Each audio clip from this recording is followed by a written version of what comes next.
Guten Morgen. Hola. Hello.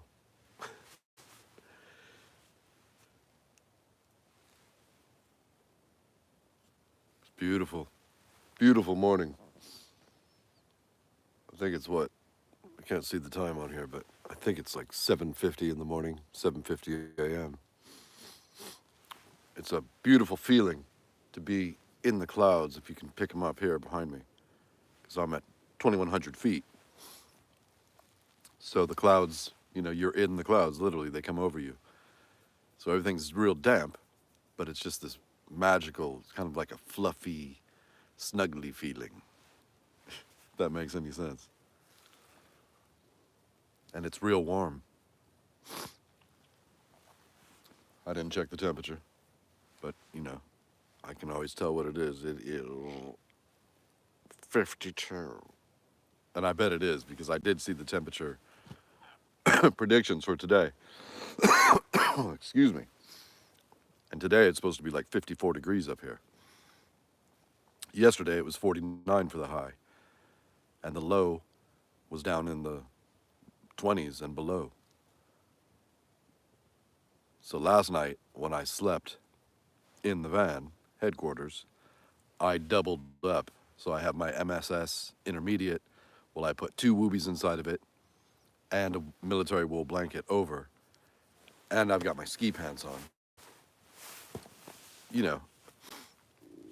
It's been over a year since I've been up in the woods.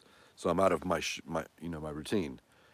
Because the routine when you're doing this all the time is as soon as you see that sun start to set, you put on your nighttime gear, which is, another layer, your gloves. You go and get another hat.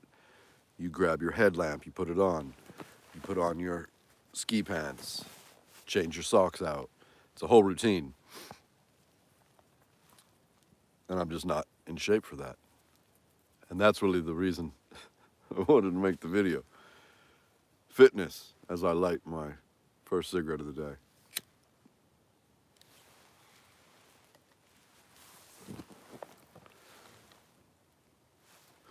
I wish we could pick this up, but let's see.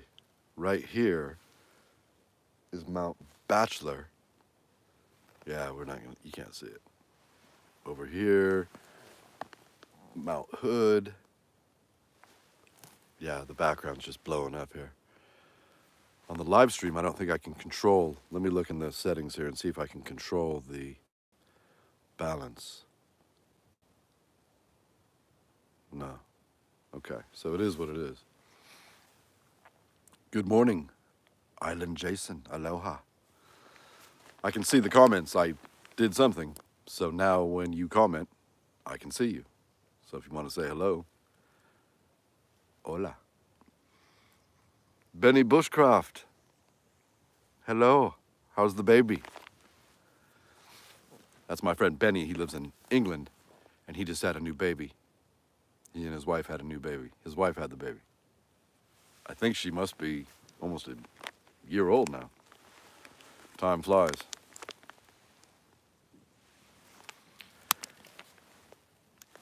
Look at these little shotgun shells. Somebody was up here shooting. Look how tiny.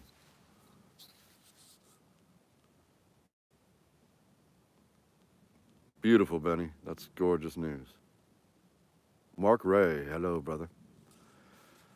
I love these little shotgun shells. 2.5 by 1.5. Now I love them. I mean, look at the diameter on that. Can you see that? It's half the size of a normal shotgun shell, basically. And I love them, but what I don't love is coming to a beautiful place, and it's all legal to shoot here, but I don't love coming and finding 5,000 of these, shotgun shells laying around. That's bullshit. If you come up here to shoot, anywhere in the world, if you're shooting, pick up your casings, right? Your brass, your steel, your plastic. That's your responsibility to pick that shit up. You don't just leave that around. Adios, Benny. I wish I was there. Vancouver Island. Island Jason. Oh, that's where you're at. Vancouver, British Columbia. I'm thinking you're in Hawaii or the Caribbean. You're in Vancouver, which is beautiful. It's like here, but it's wetter, right? Vancouver, I'm in basically Portland, Oregon. So we're neighbors. Look at this. This is what happens when you don't bring your coffee. And the bizarre thing is my coffee is decaf. Okay? But this is regular Pepsi. It's my new thing, caffeine.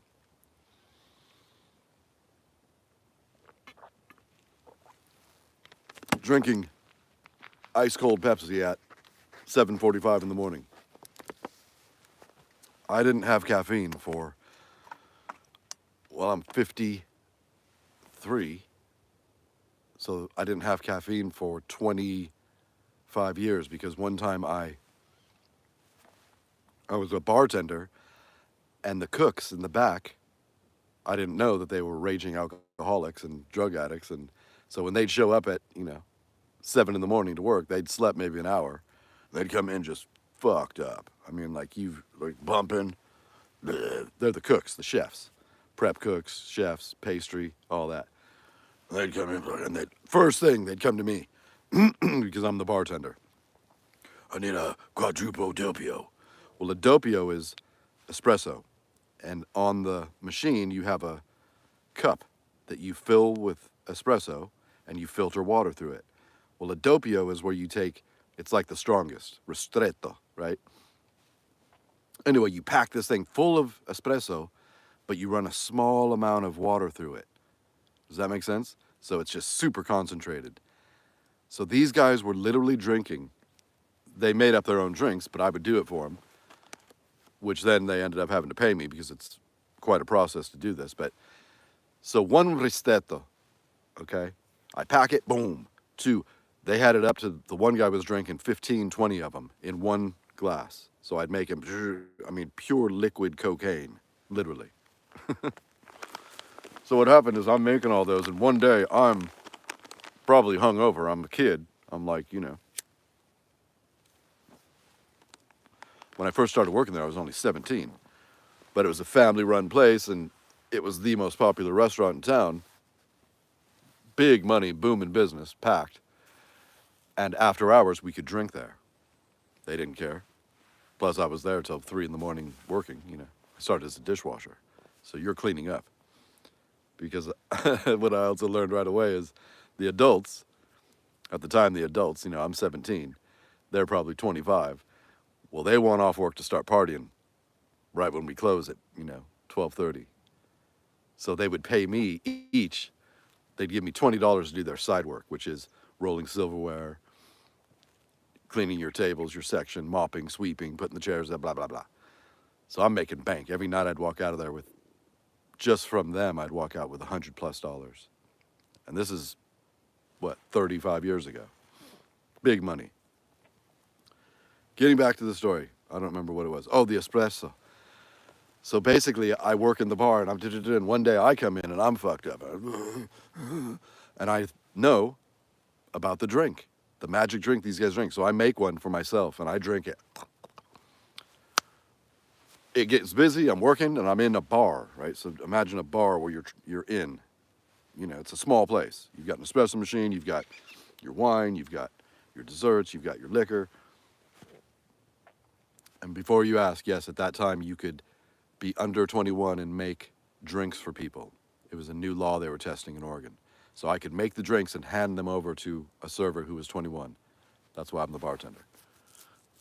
So I'm doing all that, and all of a sudden I turned back around, and I felt that I was sweating and hot, and I could tell I was shaking. I put something down and I was shaking, and I'm looking out into the room, the dining room where all the tables are, and it's busy and the noise, which normally is kind of a buzz. You're like, and all of a sudden I teleported from where I was to 25 feet across the room. The room, went that kind of thing, and I went, oh shit! And then I looked, and people their faces got weird and they came, right? And I started, I couldn't breathe and I'm sweating and I go, and I tell, there was a lull right then, and I tell the manager or somebody, I go, hey, cover the bar, which, Owen, hello, good day, sir. Owen, Ireland. And so I get someone to cover the bar and I run out the back and I end up running around the block multiple times because I'm having a massive panic attack, which didn't exist before that, but I pounded this espresso thing and it whacked me out, man. I'll never forget it. I was sitting there and I've got to go back into work and I'm shaking. And finally one of the managers came to look for me and said, what's going on? And I said, I don't know.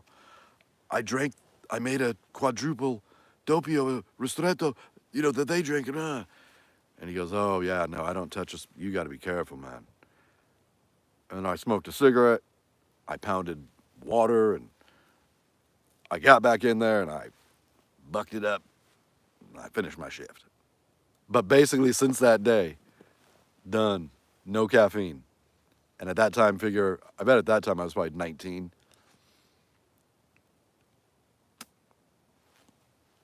Adios, Island Jason. Yeah, today's Saturday, isn't it? So, because I'm slowly dying, which is what this video is going to be about, every day, it came to me the other day that you're born, and when you're young, your whole life, you're looking up, up. Woo, yeah, we're going up, and you're, I want to be 18, I want to be 21, I want to be... And you've got all this time in the world, and something happens. It happened to me about 2 years, probably when I turned 50, 49, 50. I realized I'm at the top now, and it's going down. And this is it. I'm going out. How many more years am I going to live? No one knows the answer to that, but if I'm 53, I've smoked my whole life, partied my whole life. I think a lot of it's in your DNA, but how long do you have? All I know is I've crossed that little plateau and it's going down now, 6 feet under.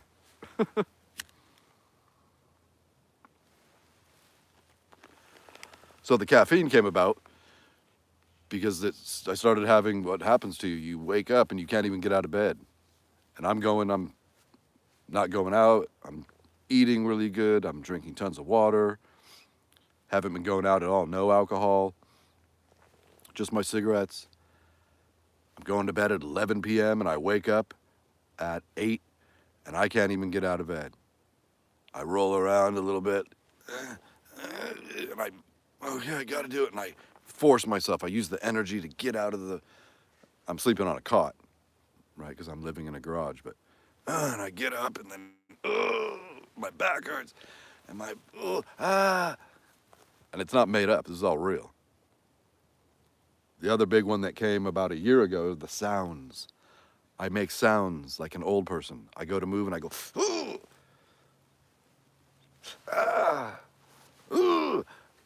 and I said it before and someone commented that it's actually a real thing, that your muscles are weak now, you're atrophying, you're dying, and you make that sound. That's you letting air out, and it, I don't know if it's true, but that came. And so the caffeine came out of necessity.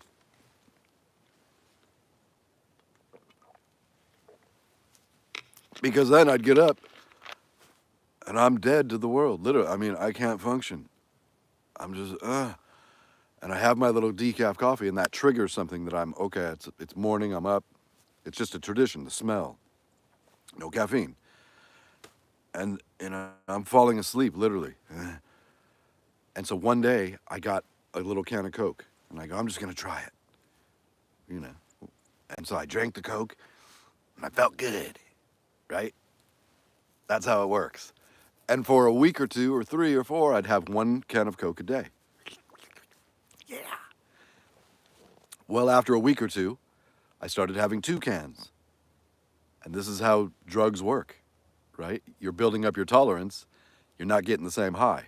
It's with any drug, marijuana, cocaine, heroin, alcohol. It's all the same. So after I went from the can, then I went to the, liter, and now I'm up to this. So now I get one of these a day. This is a 2 liter. Say no to drugs, kids. That's how it works. Anything. If you start off getting little airplane bottles of whiskey, and you have your little, one every 24 hours when you're going out, you have your little airplane bottle of whiskey, you'll see that within a week or two, to get that same buzz, that same high, you need the 5th. And you drink that whole thing, and after basically a week or 2 or 3 more, you need the whole handle, the big boy, like this. Same with cocaine, right? If you're doing cocaine in one line, you and you're, yeah. Well, within a week or two, you need an 8-ball.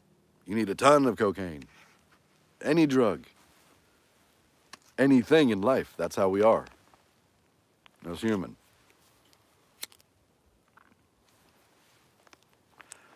Everything's like that. People that work out, they're addicted to the adrenaline high. Food. I have a family that's food addicted, literally. 400 pounds. Diabetes, health issues. It's a food addiction, sugar addiction. It's all the same shit. So you can say what you want. Oh, alcohol, cocaine. It's the same thing. Exercise addiction, food, mental, it's all the same. Control, it's all the same. Life's a hobby. Camping's good. Today is Saturday, so this would be day 3. I'm about to shoot my after action report because I finished shooting. Actually, I have to do 2 pickup scenes today. 2 additional little scenes that I need to get the right shots. So I'll film those. It's been beautiful. It was an issue yesterday, just, you can't shoot at certain times because the way that the sun shines through the trees, well, it's lighting it up. So what you're actually seeing, you can't see any of it. It's just all speckled. There's only, a couple hours where you can shoot, like right now, or with cloud cover.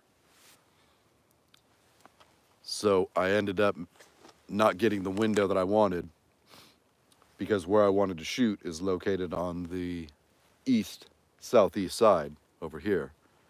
I wanted to film the sequence, missed that window, so I had to wait. Instead of, at 9 a.m., I had to wait until that sun went down over there in the west until 5:30.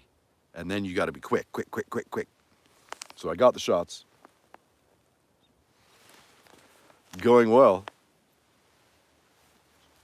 It's nonstop shooting here. There's shooting ranges all over, and it's the woods, so you can do whatever you want. Ooh, something big took off over there. Where I was shooting, one of the scenes is a small little, what would you call it? It's a den. Basically, it's just some trees, but a critter's gotten in there, and that's their den. So I'm thinking it's deer. And there's I get in to film it, and I get down, and I take off my gear, and boom, and there's deer poop everywhere. Little piles here, and it almost looks like they're man-made, right? They're perfectly shaped little round poos and in a little like pyramid. So it's just amazing to think, we're the guests here. They live here. Tens of thousands animals all night. They're running around all day, living a whole different reality than us. So finally, for the sixth time,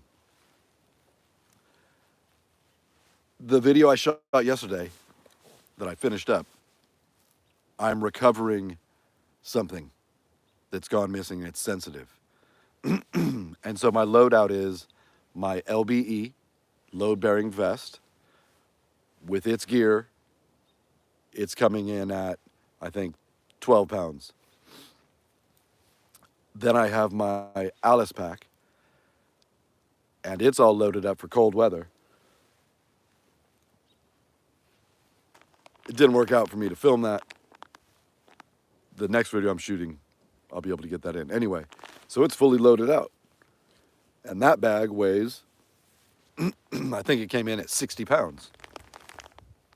Then on top of that, I've got my AR-15, right?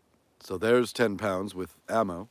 And then inside of the LBE, it's got my, 6 magazines. Those weigh 1 pound each. So I've got that. Then I've got my helmet on. That weighs 2 pounds. Then I've got my clothing. The jacket alone is the Gore-Tex military parka. That weighs 2.5 pounds. So you add all this weight up, and you are moving around carrying 100 pounds. And that's nothing, right? That's very lightweight. But the terrain here, the forest floor, when you're back here, you may be able to see it. I did a short showing what it sounds like to walk around with 80 pounds on your back in the woods. But the floor here, let's say this is the real earth. Well, from thousands of years of trim, branches falling and all the needles and everything, it's a false floor of, I'd say, about 3 feet. So when you step here, you go down 3 feet, literally. Every step you take, right through it. So to walk, it's knees all the way up, knees all the way up. And I'm filming, so I'm also carrying a tripod, right, with a camera, with a DJI gimbal. So I'm carrying that. I got my gun. I'm going through 3 feet, up, down. I have to stop here, take this off, reset, get ready for the shot, move the camera over here, shoot it this way. It's a lot of work. If you're a creator, you may know, setting up the shot that's taking you this way and setting up the shot that's taking you this way and sideways. You're moving all the time. When it's just you, it's a lot of work because you're carrying all that tripod and that gear and moving so much. It's not like, hard labor, but it's definitely work. And what I found out last night when I got done is I could barely move. I got back after the last one, just at sundown, pulled that Alice pack, boom, took off my weapon, got that LBE off, stripped off the parka, everything, just a gear explosion. Get it off me. And it started hitting me last night because when you're putting that 100 pounds on your back, you're compressing, putting it down, and it's pushing down on your vertebrae, into your hips, into your knees, into your feet, right? And I feel it this morning. I woke up.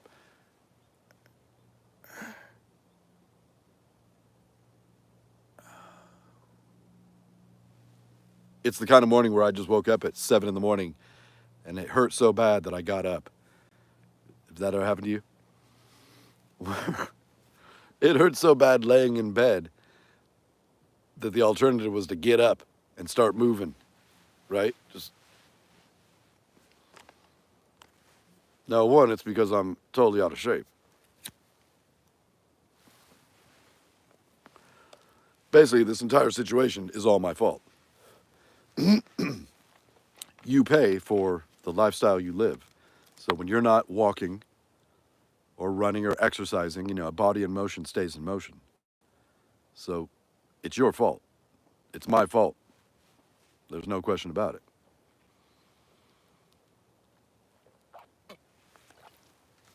The getting old part is how it works, right? We all have an expiration date.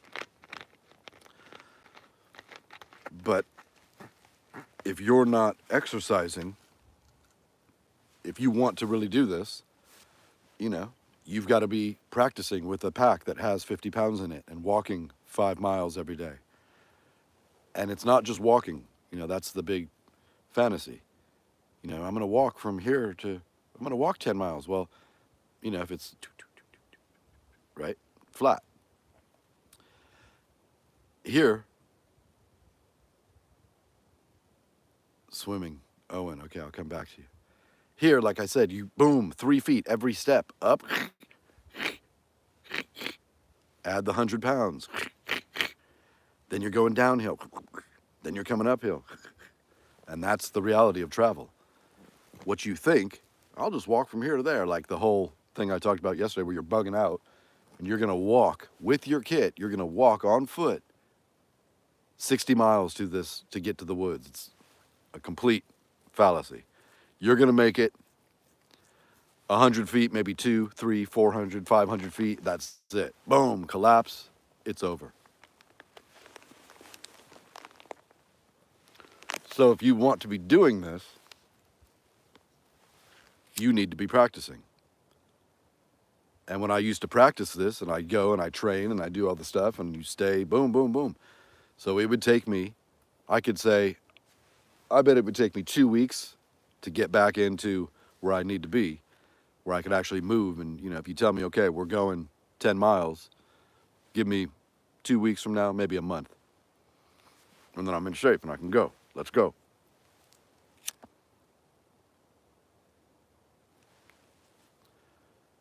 Oh, and you said you were swimming? All I saw was swimming. Swimming is one of the ultimate exercises. I have so many friends that have been saved. My 82-year-old mother, swimming. A lot of senior citizens. Swimming is where it's at because it's beautiful on your bones, on your joints. You don't get that impact of running, walking, right? Because every time you step, you're crunching down on all that stuff. So the water, you know, you're no gravity, you're buoyant. And yet you still get those beautiful. Yeah, Owen says, great way to get the mobility back, 100%. I've seen it, you know, for physical therapy. But yeah, we're fish, you know. What are we? We did a video about it, I should remember. I think that we're 80% water. If you want to look it up and tell me, but I believe the human body, we're 80% water.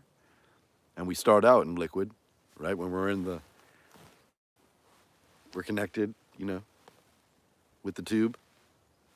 And we're living inside of the liquid, inside of the mother, you know, because we're aliens. Just think about that. It's always bizarre. Embryonic fluid. Yeah, we are water, pretty much.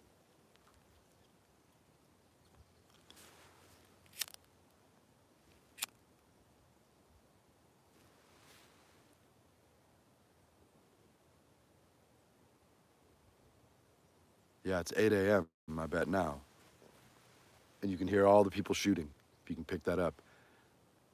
There's a little bird family here.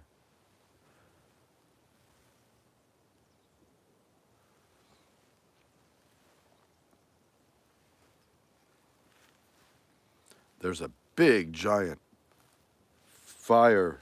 Somebody's had a big fire here. And I don't even do fires anymore. That's how old and lazy I am. When I come camping, isn't that wild? I'm not even making a fire. I film, I do my thing, and then I've got propane on the bus with my stove. You've seen the videos of me in the desert where I was living out there for a year and a half. So it's a whole system. And then when it's dark and I watch a movie and then I go to bed. That's it. Don't even make fires anymore. That used to be the biggest part, going camping to make a fire. You know, that's what's fun. The fire, the beer, the hot dogs.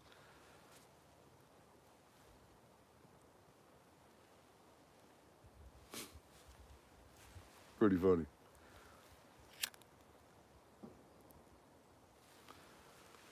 This Pepsi's been open now for 3 days. And the thrill is gone. I hate flat Pepsi and Coke. I hate a lot of things. You hear me say that all the time. I don't really hate them, but yeah, nothing.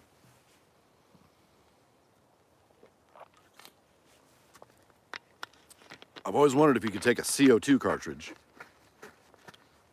or they'd have to make it like a Mentos or some sort of a pill form that you could drop in that would just be the, the soda, and basically, could you put bubbles back into it? Can you rejuvenate it?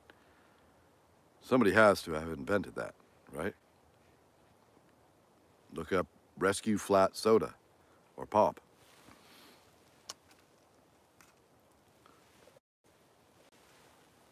Maybe I just invented it.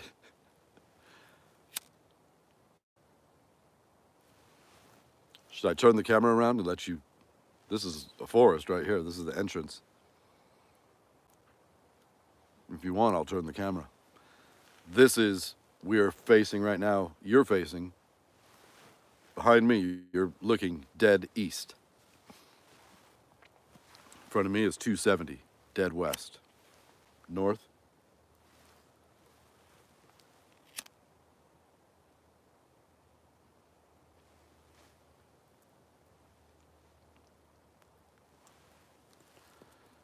So next, I will make some breakfast, pound some water,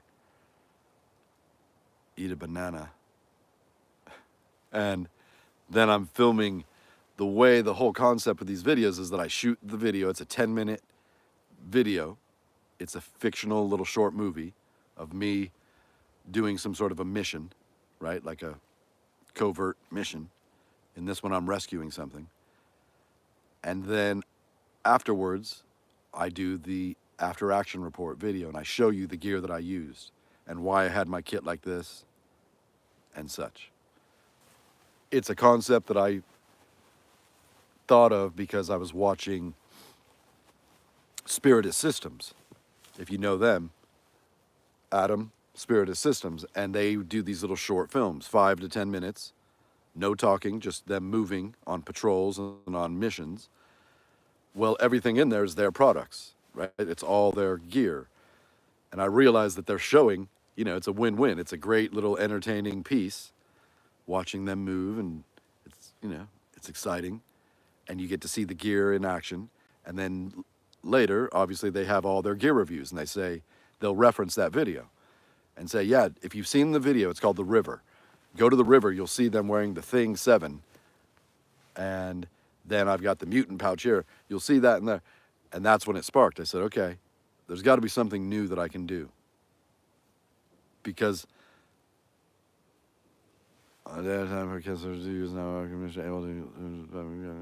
Mark Ray. Well, congratulations. That's good news, brother. Yeah, fuck that cancer. Cancer's evil. Well, that makes me happy that you're doing good, brother. So that's what I'm doing. Because I've gotten to the point, it's been pretty recent, where I may be totally done. There's nothing in my mind that excites me that there's left to do. I've done every video of how to make a campfire, how to do a fire lay. And you could argue that I should do them all again. Right? I should do them all again. Make them current. And maybe I'll do that. I got an offer from Udemy. It's like a Skillshare. And they reached out to me.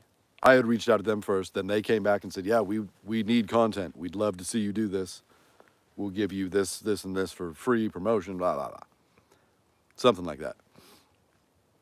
And basically it'd be I think it's a 12-part course. And each one of those 12 parts has 10 videos in it. So someone basically goes there, they purchase it for whatever it is, $19.99. They own it for life. And they have the step-by-step guide of, basically Intro to Bushcraft 101, Intro to Camping 101. And it's all these little tricks and tips. The people buy it, I get paid. You get a percentage, you split it with them. But that would be a big production. Just going through it, knowing what it would take. That many videos and that much editing and that much gear and blah, blah, blah. I guarantee you it would take me minimum 4 weeks. And that's if I was dedicated. If I could go like this, be somewhere and shoot, because maybe I'm going to get one section done in a day, half a section, but that's the filming. You've got to think about the editing. So one little video could be 10 minutes. That could take me 3 days. You when you edit and film, you learn what it really takes per the style that you're trying to get. An informative instructional video is very different than what you see now, where it's just the phone, you're live, and it's gonzo is what it's called, right? Anything goes, which is now the style, which is beautiful. That's how I started. That's what I like. But instructional means that I've got to move that tripod. And when I say, okay, so here, when I grip this ferrocerium rod, you can see that instead of being at this, I'm at an angle.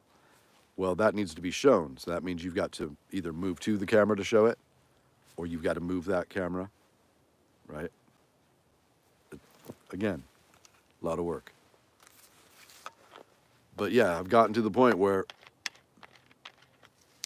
what am I doing?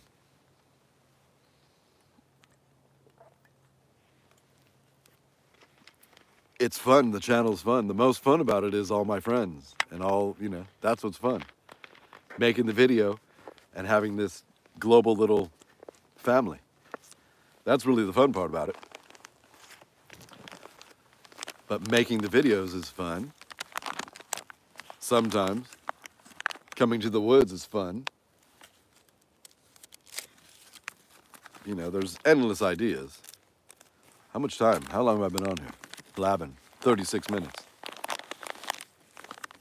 There's endless ideas, and basically that's it. I'm just bored. And there's no motivation. I go, I mean, you just saw me. I didn't have a vehicle for 13 months. I'm renting a garage at a place. So you've seen me shoot videos in the backyard of a house for the last 13 months. That's because I'm addicted to making videos and film. I've been doing this since I was 10 years old. Right? Started off with little film and then VHS and beta, and this is what I've done my whole life. And now this new technology is, what we always dreamt of. So I get that addiction that I start jonesing, I got to film. So what does it matter where I'm at? Don't let anything get in your way. If you're, especially my friends in Europe that don't have the accessibility to forests like we do here, right? Do it on your back. What do you guys call them? It's your back garden. Your house has whatever it is, whatever space you can do it. Because it doesn't matter where you're at or the surroundings. Do it in your garage, your driveway, go to a park. Who cares? It's the information. If you're giving the information, you're sharing that, and someone can learn. Doesn't matter where you're at. So, you've seen me for 13 months in the backyard, on a table, doing things. But hey,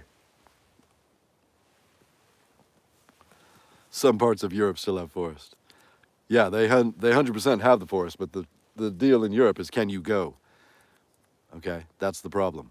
Because over there, you've got private landowners that have been passed down for centuries and centuries and centuries of kings, queens, barons. That's the problem. Trust me, I grew up Spain, France. It's a whole different reality.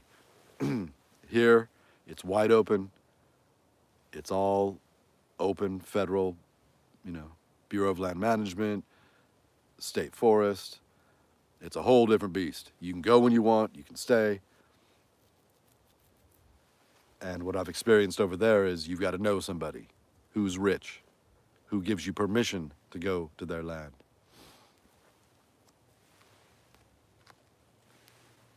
Maybe things have changed.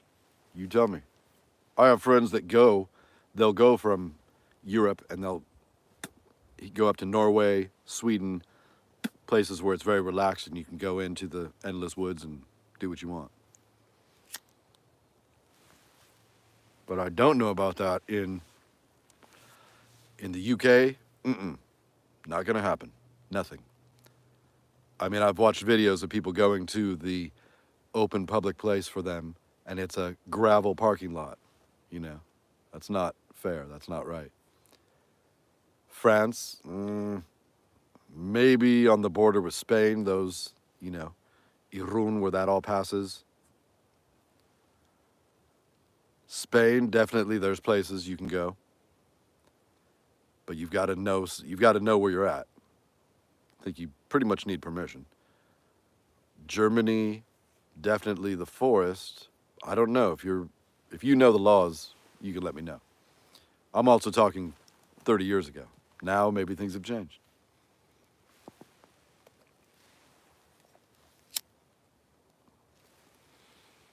Where I'm sitting right here, on the first day I could hear logging, and actually as I was coming up searching for it, a logging truck whoo, came around the corner coming downhill, and you've got to get out of the way, literally. They're coming around and they can't stop. And they're moving at speed with a full bed of freshly cut logs. Tons and tons of poundage, right? He came around, I saw it, boom! They have little, everywhere there's little outlets, so you can just get a car over and they come within an inch of you. If they hit you, it would boom. This van would flip over the edge. You got to be, they can't do much about it. You got to watch out. So I know they're logging, and I can hear it. You can hear all the machinery. So the question is always, where am I? Is this Tillamook State Forest, where I can be legally? Or is this private land that a family owns or a company owns, and you can't be there? That's the difference. State, federal, you can be. Private property, if someone owns it, you can't be there unless you have permission. And it's a weird sense that they have. So many times you don't know where you're at, so you're on private and they come. It's a family member or a worker. Hey, gotta get out of here. This is private. And you go, where's the signs? We don't need any goddamn sign. You can get into arguments about it. Whatever. So I go, well, I think this is state forest to me. I can see they put tags on the trees. Okay, so it'll be a big tag. They staple it in and say, Raoul family logging parcel 7. So you know that this is all coming down soon, and that they'll put spray paint and flag tape, so you know something's going on here. So that's it. I come up this road. It was a big deal to find it. My buddy, Big Hoss, helped me out. It's his spot. He told me about it. And I get back here, where it's beautiful. Someone's had a fire recently. It's well maintained, meaning there was no trash, just a bunch of casings from people shooting. And then you kind of wait. You'll see if someone comes. Because again, they have a spidey sense. They can tell. But a lot of times, because they'll be on another ridge, they can see you. Or if you've got a fire, they know somebody's at our spot, right? That's their land. So nobody first day, nothing to. Well, the next day, which would have been yesterday, I'm here, and I can hear down the road someone's coming, right? You can hear that, because they're coming up, and here he comes over the crest. And so right away I go, well, he's got to be family. He's in a big Ford dually. They have these beautiful trucks because they live here.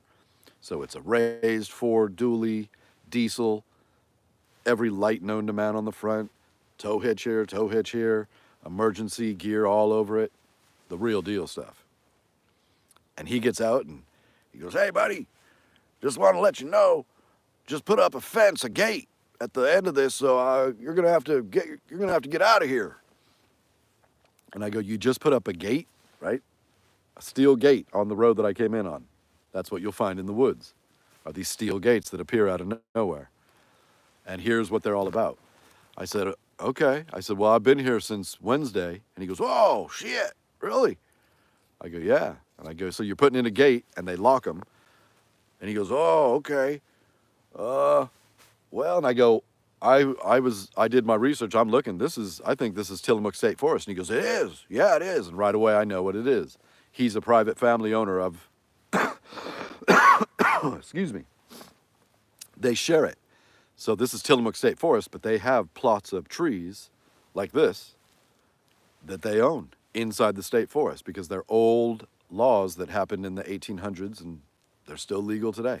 So that's their land inside the state forest. And when they come to work on their land, they have the right to put up a gate on the access road. This has happened to me many, many times, that you've got a spot you go to, it's state forest, it's BLM, you show up, 6 months later, you're going to your favorite spot and there's a big gate with a lock.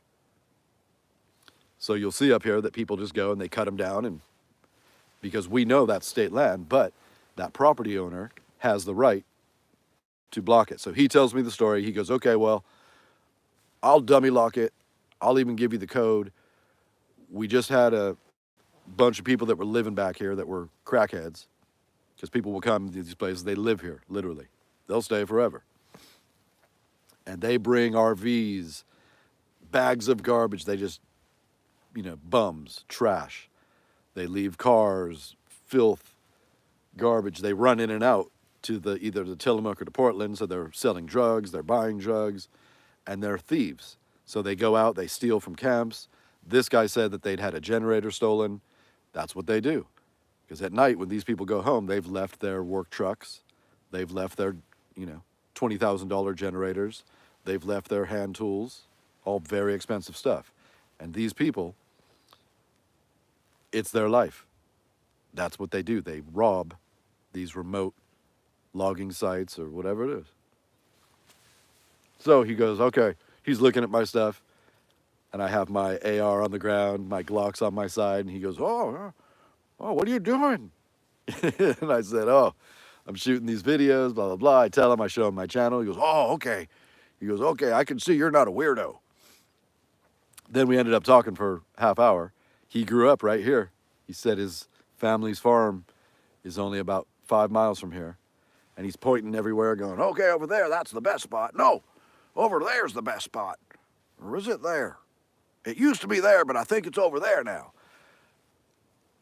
And then I'm pointing out and I'm telling him the direction of what I saw. I could see lights, right, from the cities. And I go, yeah, see right there, that's dead north, that's it. No, it's that way.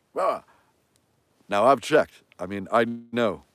One, because I watched the stars, so I know that's dead north. And I've compassed it because a trick for safety with your vehicle, I always park with the vehicle so I can get out. And I leave room behind me so I can back up. I've got room to play. I can fight. I got, places to go. You don't pull into a dead-end campsite and park at the end. Because now all someone has to do is come, park behind you, you're screwed. You can't go over the cliff. You can go nowhere.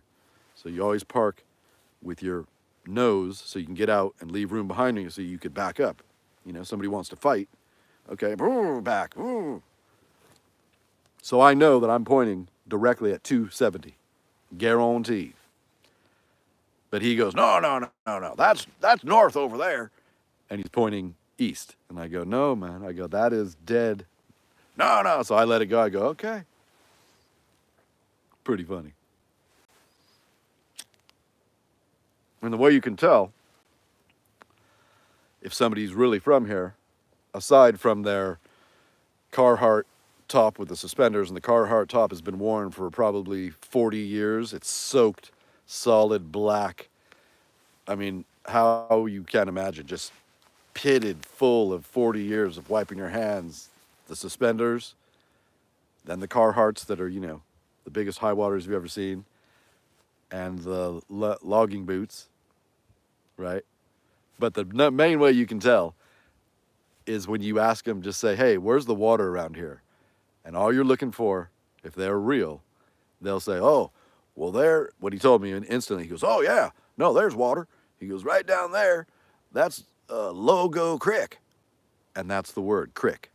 That's how you know you're dealing with, here in Oregon, real country people, forest people, crick.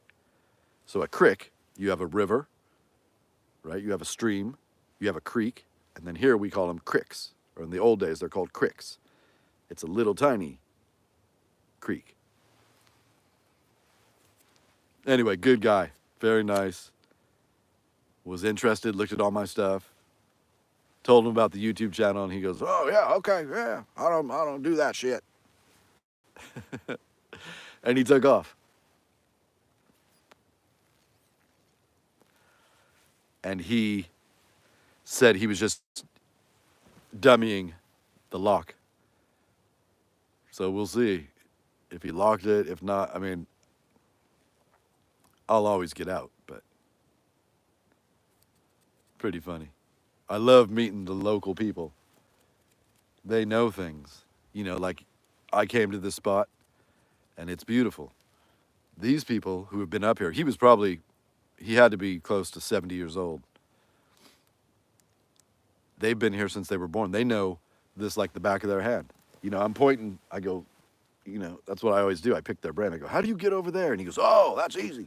You got to go back 2 miles, come down, then go up, and then go left at the little, there's an old World War II radio tower. Go around that. They know everything. This is their backyard, man. And that's also a big thing with survival and escaping and evasion.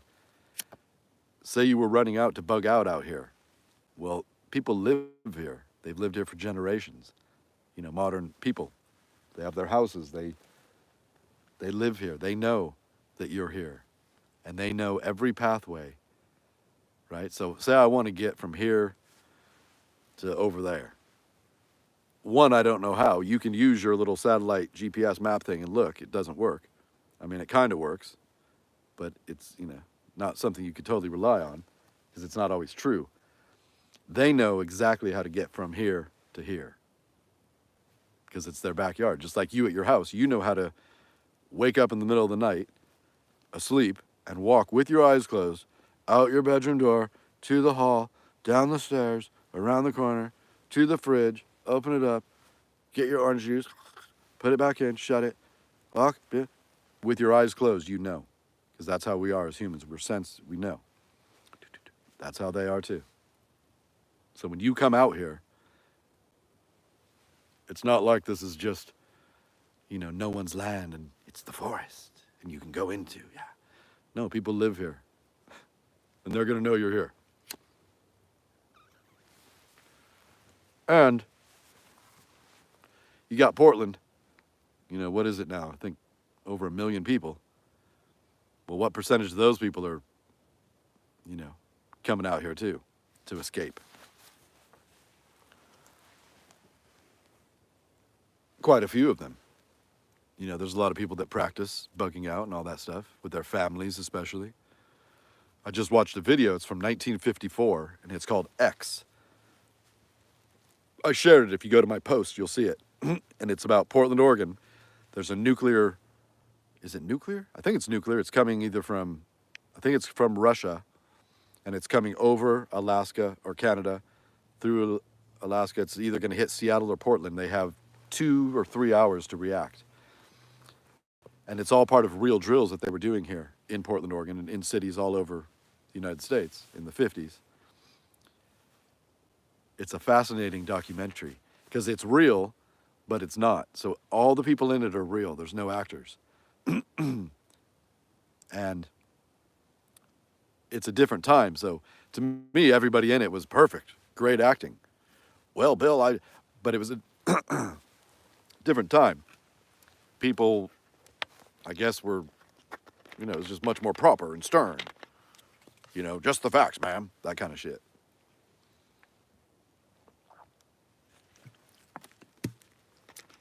So it was a great thing about them preparing. And part of the plan was they actually did this in real life. And during this video where it's a scenario, they keep putting on the screen, this is not really happening. This is a fake, right? Because when Orson Welles did War of the Worlds, chaos erupted, if you know that story. So they're saying that, but in real life, they're also doing these tests in Portland. How quick can they evacuate at that time the 100,000 people that live and work downtown Portland? Because that's what's going to get hit. They need those people out. And so they can control the traffic and they, you know, are pushing everyone out. And there was a whole series in that where they're pushing the government officials and important infrastructure people out here to the woods. And they have places set up. I'd like to research it because you see them in the video. I bet they're still there. So that way they can maintain City Hall, the mayor, the police chief, the fire chief, and whatnot. And that's what they do. Here's the city center, and boom, they're coming out here. This is only I'm only Literally from downtown Portland, I bet you $1 million this is maybe 60 miles. I mean, I can see it. From Beaverton, this is 45 miles.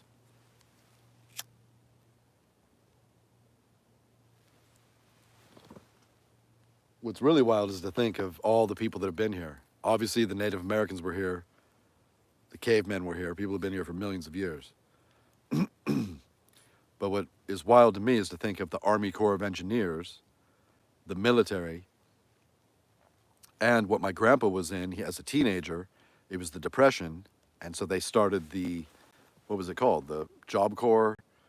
It put millions of people to work building roads and bridges through the forests and all kinds of projects all across the United States. My grandpa was a teenager, and he was one of them. My aunt knows he was up here. I believe he was in the Tillamook forest. You know, so when you're up in these forests and you see these roads and you see bridges that are built and you see embankments that are built, that was all done by somebody. And a lot of it was done in the 40s, 30s and 40s and 50s and 60s. Pretty amazing. Well, I'm going to wrap it up. 58 minutes. I haven't stopped talking once. Telling stories. That's what happens when you wake up at 7:30 in the morning in this beautiful environment.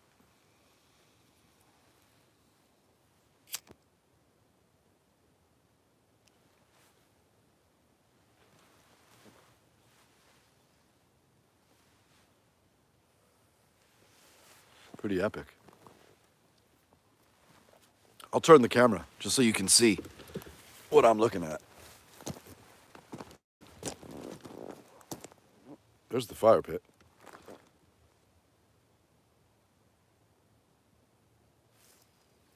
I might light that right now and use that. Oh, there it is. It's real. Oh, I just stood up. My whole lower back is gone. It's gone. Oh, Jesus. Dying, man. Well, it doesn't really do it justice. Let's see. Yeah, these are all conifers. I don't know what kind of trees they are. It doesn't matter. You know, with your trees, you need to know, basically, are they Christmas trees? And is that wood soft? Is it hard? It's all that really matters. Sticks outdoors. What's going on, brother?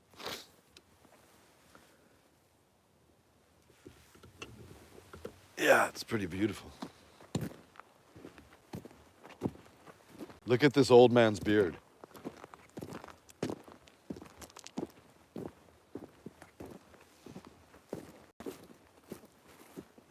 Oh, let's see if I can get up there. No. There's a bunch laying around. Old man's beard, extremely medicinal. Been used for millions of years. Here's some. Look at this. So look at this. Moss, right? You can see this growing here.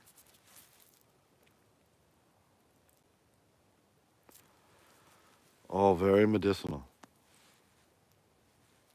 Very powerful stuff. I called it moss. Old man's beard isn't, I think it's an argument that will go for, till the end of time. What is it called? Not stalactite, not moss. What is that word? Starts with an A. Can't remember. Somebody had a big fire here. Oh.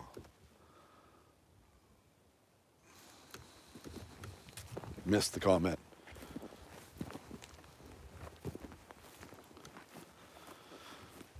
This is where I did the opening shots. That's gonna drive me crazy now. Old man's beard is Somebody tell me. It's not.